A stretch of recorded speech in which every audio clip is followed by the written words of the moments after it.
என்ன வேணும் தம்பி உங்களுக்கு? இல்ல மேடம், அவங்களுக்கு என்ன வேணும் அவங்க கரெக்டா இருக்கிறத ஓப்பனா சொல்லு. அவங்க வார்த்தைக்கு உனக்கு விருப்பம் இல்லன்னா சொல்லு, உனக்கு விருப்பம் இல்லன்னா சொல்லுங்க. நான் சொல்ல எதிர்பார்க்கறாங்க, உங்களுக்கு விருப்பம் இல்லன்னா சொல்லுங்க. மேடம் அவங்க வந்து நீ வீட்டு விட்டு காலி பண்ண சொல்லிட்டாங்க. நான் நாய் மாதிரி வலிச்சு மேடம் அவங்க கிட்ட போய் என்ன வேலை செஞ்சீங்க? மேம் பிரச்சனை ஆகி 1 வருஷம் ஆயிடுச்சு மேம். இந்த பிரச்சனை சமாதானம் ஆகி இவங்க அம்மா வீட்டுல பொண்ணை விட்டுட்டு இருந்தாங்க. சரி, இது வீட்டுல ஏதோ அவளால முடிஞ்ச வேலை செஞ்சுக்கின்னு 1 வருஷம் இருந்தா அப்படி இருந்துக்குன்னு இவங்க நாங்களும் சரி அங்கதான் இருக்குது, ஏன்னா எங்க கிட்ட விட்டா நாங்க தப்பானவங்கன்னு சொல்லிட்டு வீட்டுல அவங்க பாட்டி தாய் மாமா அம்மா கூடியோட தம்பி வீட்லயே விட்டுனுதாங்க. சரி, அவங்க தாத்தா இவருக்கு தாத்தா பாட்டி 2 மாமனுங்க எல்லாருமே இருக்கிறாங்க. வீட்டுலதான் இருந்தது. ஒருத்தருக்கு வீட்டுல இருந்தாங்க. ஒரு 6 மாசமா என்ன பிரச்சனை தெரியல. இவர் பெரியவங்க வீட்டுல வந்து இப்போ ஒரு 3 மாசமா இருக்கிறாங்க. ஏதோ அவங்க விவசாயம் செஞ்சுக்கின்னு அந்த பொண்ணுச்சு. வீட்டுக்கு ஒண்ணும் வாங்கி போடல. அந்த 1 வருஷத்துல என்ன வாங்கி போட்ட அப்படின்னு கேளுங்க. அவங்க அம்மா இங்க இருந்து எனக்கு தெரிஞ்ச மாதிரி அவங்க அம்மா எல்லாமே வாங்கி போய் சோப்புல இருந்து. யார அவங்க அம்மாவா? இல்ல இவங்க அம்மா. அவங்க எல்லாம் ஒண்ணுமே கிடையாது. அவங்களுக்கு எனக்கு சந்தோஷம். பிரச்சனை கல்யாணம்னு வந்து பேசுறது இவங்க 2 பேரும் எங்க அம்மா மேடம் சொல்றாங்க. யாருன்னா ஒரு விருப்பம் இல்லாத கல்யாணம் பண்ணிக்கினா கூட நீங்க அம்மா கிட்ட தான் சேர்ந்து வாழணும். ஒரு பெரியவங்க இருக்கிற இடத்துல தான் ஒரு தெரியாத பிள்ளைங்க வாழணும். அவங்க பெரியவங்க நல்லது கிட்ட சொல்லுவாங்க, அங்க அனுசரிச்சு வாழணும். அவங்க எல்லாம் ஒரு வாழ்க்கை கிடையாது அப்படின்னே சொல்றதுல அவங்க அம்மாவை தள்ளி விட்டுருங்க. அம்மா இல்லாத பிள்ளை எங்க மேடம் வந்தாங்க? இருக்கட்டும், கல்யாணம் இல்லாம அந்த அம்மா மட்டும் தனியா இருக்காங்க. பையன் சொல்லல, அவங்களுக்கு தெரியாது. அன்னைக்கு பிரச்சனைக்கு வந்திருந்தா பாருமா எங்க பையன் தான் நான் பாத்துக்கிறேன் செஞ்சுக்கிறேன் ஏதோ அதுக்காக அவங்க அம்மா இல்லையா? ஒதுக்கல மேடம், ஒதுக்கல. இப்ப நீங்க சொல்ற பிரச்சனை, நீங்க சொல்ற பிரச்சனை அன்றாட பாட்டு பொண்ணை பொறுத்த வரைக்கும் அது பிரச்சனையே இல்ல. ஆமா, 6 பொண்டாடியை விட்டு 1 வருஷமா 8 மாசம் எங்க வீட்டுல இருந்து. அதுக்கு அவர் என்ன காரணம் சொன்னாரு உங்களுக்கு தெரியுமா? ஏன் வேற ஒருத்தரை லவ் பண்ண பொண்ணு பிடிக்காத பொண்ணு கல்யாணம், அந்த பையன் வாழ்க்கை வீணா போச்சா இல்லையா? அன்னைக்கு நீ வந்து அது யாரும் இல்லாதப்ப தனியா நீங்க 2 பேர் இருக்கிறப்போ அவரை இல்ட்ரீட், அதாவது அவர்கிட்ட ஒரு முறையா நடக்காம இருக்கிறது உண்மையா இல்லையா?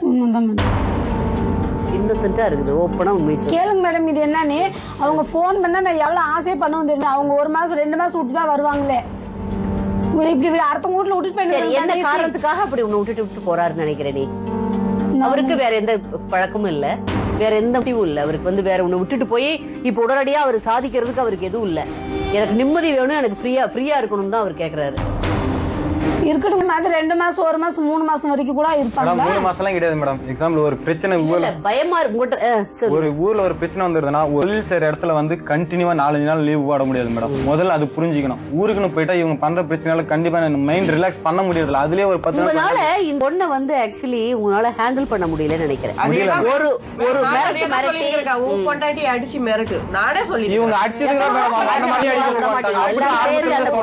இதெல்லாம் ஒத்துக்க முடியாது மேடம். வந்த பின்னாடி எங்க வீட்டுக்காரே தப்பானா கூட என்ன கேக்குங்க, கேட்டு ஒழுங்கா அவங்க சொல்ற மாதிரி தான் நம்ம கேக்குறோம். அது மாதிரி இவங்க சொல்லி அது வந்து அப்படி இல்லைங்க. ஒவ்வொருத்தர் குணம் ஒரு மாதிரி. ஒரு சில ஆம்பளைய பொம்பளைகளை அடிக்கிறத உரிமையா நினைக்கிறாங்க. இந்த பையனால அந்த பொண்ணு இந்த பொண்ணு பார்த்து பயப்படுறாங்களா? அவங்க எப்படி அடிக்குதாங்க? கொஞ்சம் வேகமா தான் இருக்கா. வேகமான ஆளு, வாயும் பேசும், பார்த்தா தெரியுது. அவளுக்கு தப்பா பேசினா அவளுக்கு பிடிக்காது, கெட்ட வார்த்தை பேசினா பிடிக்காது. உண்மையை ஓப்பனா சொல்றேன். நாங்களே எதனா பேசினா கூட எங்களுக்கு அந்த மாதிரி எதனா பேசினா அவளுக்கு கோவம் வருதான் செய்யும். ஒரு பொண்டாட்டிக்கிட்ட வரதராஜன் தானே உங்க பேரு? என்ன ராமச்சந்திரன். இப்ப பார்த்தா உங்களுக்குள்ள பிரச்சனை எதுவும் இல்ல. இந்த சொந்த பந்தங்கள் அதிகம் தலையிடாம இருந்தாலே நீங்க நல்லா இருப்பீங்கன்னு நினைக்கிறேன். கிடையாது மேடம். இப்போ எனக்கு அவங்க சொந்த பந்தத்தை பத்தி எந்த பிரச்சனையும் கிடையாது. அவங்க அண்ணன்லாம் இருக்கிற சப்போர்ட்ல தான் எல்லாம் வந்து என்ன கேட்பாங்க. எல்லாரும்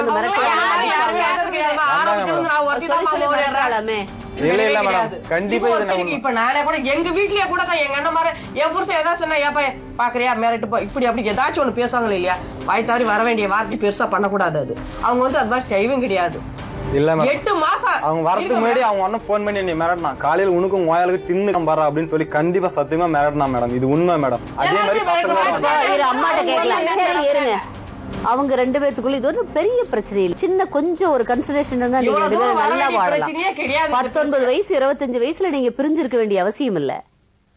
உங்களுக்கு என்ன வேணும்? ஒய்ஃப்டாமா இதுகிட்ட இருந்து பிரிச்சு விடணுமா? என்ன வேணும்? முடியல மேடம். மேடம் இவங்களுக்குள்ள ஒரு அண்டர்ஸ்டாண்டிங் இல்லைங்க மேடம். ஆமா, நம்ம வீட்டுக்காரர் என்ன பண்றாரு? இல்ல அந்த அண்டர்ஸ்டாண்டிங் எப்படி வரவழைக்கிறது? அது தானா வரணும். தானா என்ன வரணும். பண்ணலாம் இப்போ? ஒருத்தர் சொல்லி சேர்ந்து வாழ வைக்கிறதான வராங்க. நல்லது. 2 பேர் 25 வயசு. ஒரு நிமிஷம் இருங்க, அவங்க இன்னும் இல்ல, சொல்லுங்க. நாங்க சொல்றோம் மேடம், தானா வரணும். நம்ம வீட்டுக்காரர் வேலைக்கு போனாரா இல்லையா, சாப்பிட்டாரா இல்லையா, நம்ம குடும்பம் எப்படி, நமக்கு ஒரு வீடு வாசல் வேணும், நம்ம சமாளிக்கணும், அதெல்லாம் காசு வைக்கணும். மாமியார் சொல்லி கொடுக்கறதுக்கும் உங்க கூட வர்றது இல்ல.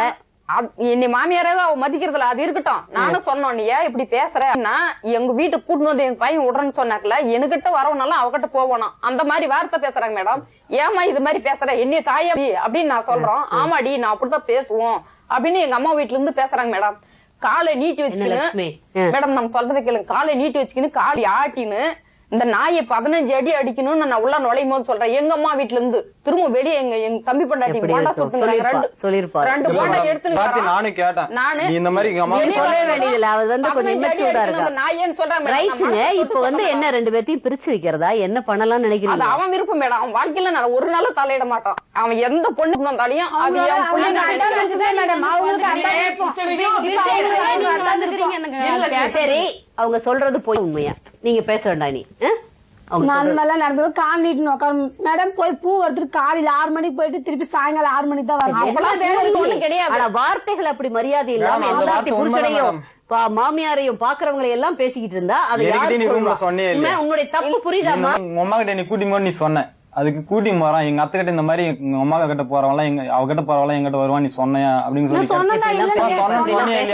சொன்னே இல்லையா? இப்ப சொல்றேன். ஆமா, அதுக்காக உங்க கூட எல்லாம் நான் காலம் வர சுத்தி நிக்க முடியாது. பின்னாடி எனக்கும் குடும்பங்க இது. எங்க அம்மாவெல்லாம் நான் விட்டு வர முடியாது. நான் சொல்ற மாதிரி கேளு மேடம். இன்னைக்கு இப்ப எங்க அம்மாவோட அம்மா வீட்டுல இருக்காங்க. நாளைக்கு எங்க அம்மா கூட கொண்டு போய் விட்டுறேன். இப்ப விட்டுட்டு நான் வெளியில வேலை செய்யறேன். கண்டிப்பா நான் கேக்குறேன், எங்க அம்மா கிட்ட போனா ஒழுங்கா இருக்கு. இந்த ஃபேமிலியா சப்போர்ட் பண்ணுவாங்க. நான் கேக்குறேன் மேடம். எங்க அம்மாவோட போனா ஏதாவது ஒன்று சொன்னா முன்ன பண்ண அனுப்பிச்சு சரி அவ பேசினா நானும் பேசுவேன்றேன் மேடம். எனக்கு ஒண்ணு ரொம்ப சின்ன பொண்ணா இருக்கு, இம்மெச்சூர்டா இருக்குது. கொஞ்சம் நீங்க வந்து உன்னை கொஞ்சம் பொறுமையா, நீங்க எந்த அன்பு அவகிட்ட எதிர்பார்க்காங்க பாக்குறீங்களோ அந்த அன்பு அந்த பொண்ணு மேல ஒரு சின்ன பொண்ணா நினைச்சுக்கீங்களேன். எவ்வளவு பொறுத்து போறது என்ன சின்ன பொண்ணு தனியா வர வச்சு ஆள் வர வைக்கிறதுக்கு தெரியுது மேடம். 14 வயசுல 13 வயசுல கல்யாணம் ஆச்சு மேடம். கண்ணு முடிஞ்சு தெரிய கல்யாணம் பண்ணி வச்சுட்டாங்க. எங்க வீட்டுல எங்க மாமா பையன், எங்க அத்தை பையன் தான் மாமா பொண்ணு. நானு என் பிள்ளை 14 வயசுல பிறந்துங்கிறா, சின்ன அரிய வயசு. அன்னைக்கு இருந்து எங்க வீட்டுக்காரருக்கு சீட்டாடுறது, என் கழுத்துல இருக்கிற தாடியை கூட வித்துட்டு சீட்டாடுங்கிறாரு. ஒரு நாள் கொடுமை பட்டுக்குவோம். ஆனா அவர்கிட்ட நான் வாழ்ந்து காமிச்சுக்கிறேன் மேடம். எனக்கு அதை விட இது சின்ன வயசுங்களா? நீங்க சொல்லுங்க. அந்த காலம் வேற, இது காலம் மாறுது. சரி, அந்த பொண்ணு கொஞ்சம் ஒரு குணக்கேடு இருக்கு அவளுக்கு, அது நல்லா தெரியுது. எனக்கு பேசுறது, பார்வை, இப்ப பேசுறது எல்லாமே தெரியுது. கொஞ்சம் நம்ம ஒரு அன்புல திருத்த ட்ரை பண்ணலாம். டென்ஷன் ஆயிட்டான்னு வச்சுக்கோங்க, கண்டிப்பா அவ என்ன நிலைமைக்கு ஆவறான்னு யாராலும் கண்ட்ரோல் பண்ண முடியாது. அவளுக்கே தெரியாது என்ன ஆவறான்னு. நீங்களே சொல்லுங்க. இல்லைங்க, அனுபவிச்சிருக்கேன் மேடம், அனுபவிச்சிருக்கேன். ஒழுங்கா சோறு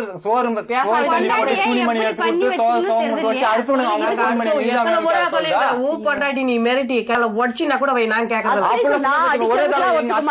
ஆள் வந்துட்டாங்க மேடம், அப்படிதான் சொல்றாங்க. இது சொத்து வச்சுக்கன்றாங்க. ஏதாவது ஒண்ணு அவங்க மொத்தமா சேர்ந்து வந்துடுறாங்க. எப்படி வந்துட்டோம்?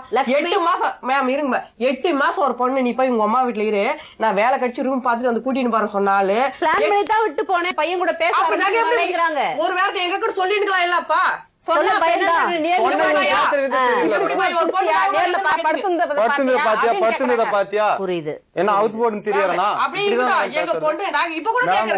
சின்ன விஷயம் நான் ஒரே ஒரு வார்த்தை கேட்கும். ஏதாவது ஒண்ணு சொன்னா நீ என்னை புரிஞ்சு நடந்தீங்கன்னா அவ்வளவு பிரச்சனையே வராது, நீ பண்ற தப்பு அப்படின்னு சொல்லிட்டுனா அது நான் என்ன சொல்ல வரேன்றத புரிஞ்சுக்கிறதுல நீ எங்கிட்ட அனுசரிச்சு போனா நீ அங்கிட்ட போய் இருக்க வேண்டிய அவசியமே கிடையாது அப்படின்ற வகையில் நான் சொல்லுவேன். ஏன் நான் அவுத்து போட்டு தெரியும்னா இங்க கண்ணெல்லாம் பண்ணிட்டு அப்படிதான் வருது வாயில. எனக்கு அந்த மாதிரி அவ வார்த்தை சொல்லணும், இன்னும் பிபி ஏறுது மேடம். அப்ப என் முன்னாடி அவுத்து போட்டு ஒரு சில ஆம்பளைனா பொம்பளைய அடிக்கிறவனா தான் ஆம்பளையா நம்ம நினைக்கிறோம். அது நான் ஆதரிக்கிறதுல அது தப்பு. ஆனா இங்க இந்த பையன் கொஞ்சம் சாஃப்டான பையன், அதனால ஒய்ஃபை அடிக்க முடியல. ஆனா இந்த பொண்ணு ரொம்ப வேகமான பொண்ணு.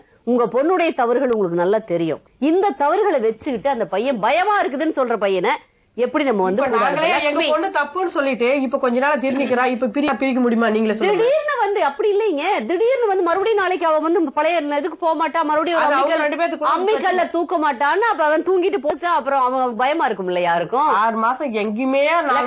ஒரு நிமிஷம், மாமியார மதிக்காம புருஷனை மதிக்காம ஆனா அவன் கூட வாழணும், ஊருக்கு பார்த்தா என்ன வந்து கடவுளோட இருக்கணும்னு கேக்குறது நியாயமா உனக்கு? நீ ஏதாவது உண்மையிலேயே வந்து ஒழுங்கான பிஹேவியர்ல இருந்தியா நீ வேலை செஞ்சிருக்கலாம்.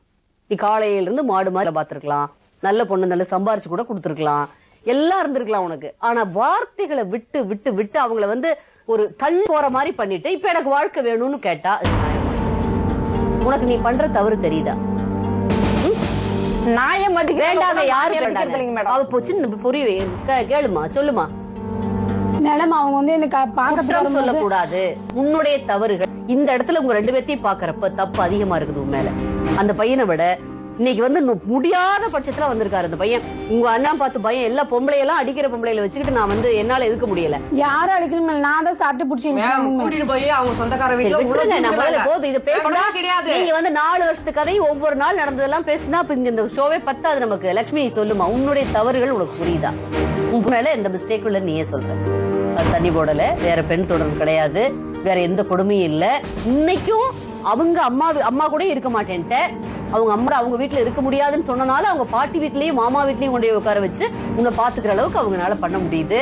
சம்பாரிச்சு கொடுக்கறாரு.